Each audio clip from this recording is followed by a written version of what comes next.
1913, Henry Ford established the assembly line, which further enhanced the production speed of his cars. The assembly line is a series of belts that moves cars from workstation to workstation and lowers build time and production costs. The horse, major transportation before the automobile arrived. January 29th, 1886, Carl Benz filed a patent for his most important invention, the three-wheel vehicle with a gas engine.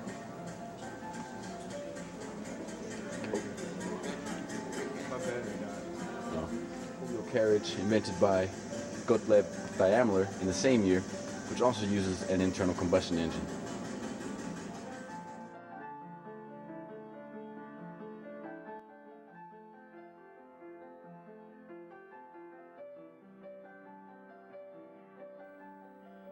Okay, you want to know the reason why a four-cycle is a more apt engine to be used today than the old two-cycle.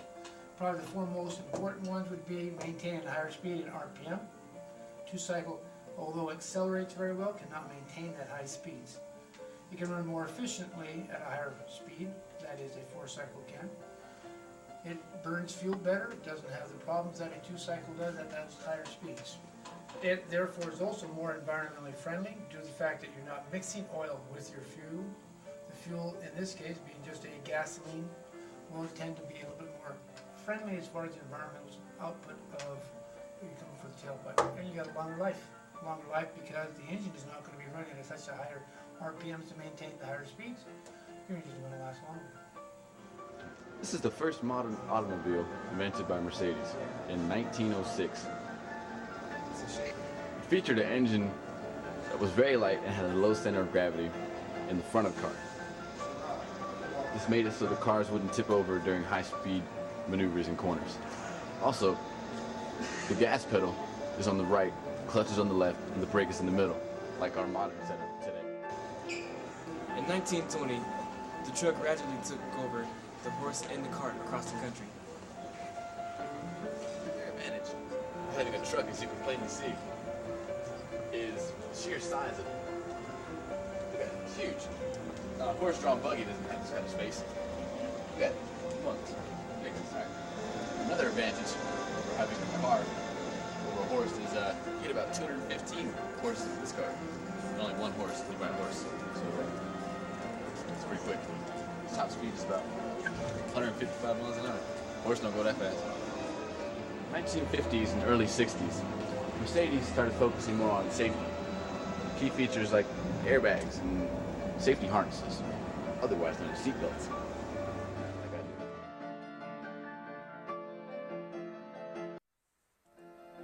That's what it's all about.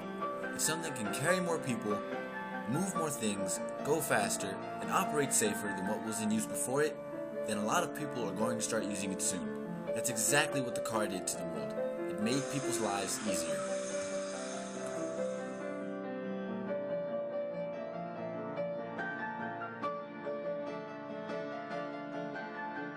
With the invention of the internal combustion engine ushered in a new age of sport. Cars started racing everything from touring cars to trucks to Formula One, which is in its own league actually. This is Lewis Hamilton's 2008 championship-winning F1 car. Okay. Hydrogen car. This year we produced 200 cars and it goes in a small series. We have here, you have in this tank, you have hydrogen and you compress it with 700 bar in this tank. Yeah. So in the front of this car you need oxygen.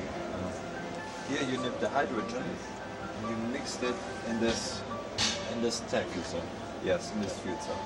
You have a chemical reaction and you have strong.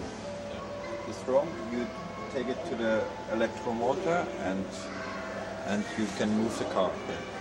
So on the back of the car is the battery, the lithium-ion battery. So on this battery, you can take the strom when you produce too much, or when you recuperate it, the strom. So when the electronic is very intelligent, and you take the strom and push it to the leg. So And, with one tank you have a distance for 400 kilometers. So just like the car, the modern internal combustion engine was the savior for the horse, I believe that this hydrogen fuel cell car will be the savior of our internal combustion engine vehicles.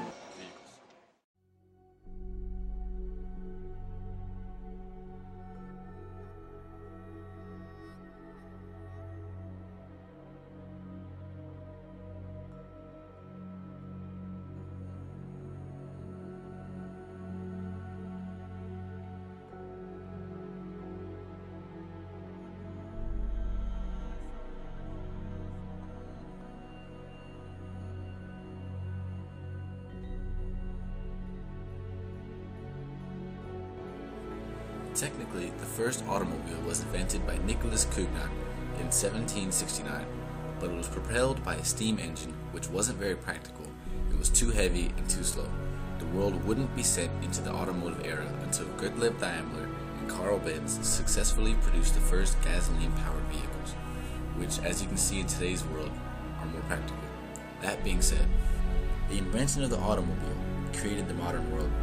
With that, it created modern problems. With dwindling resources and a radically changing environment, the automobile is being put under the spotlight as the source of these problems. If there's not a solution soon, the automobile, which we sometimes take for granted, will be lost and our lives will be made a lot harder. And on that bombshell,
Enemy of the car.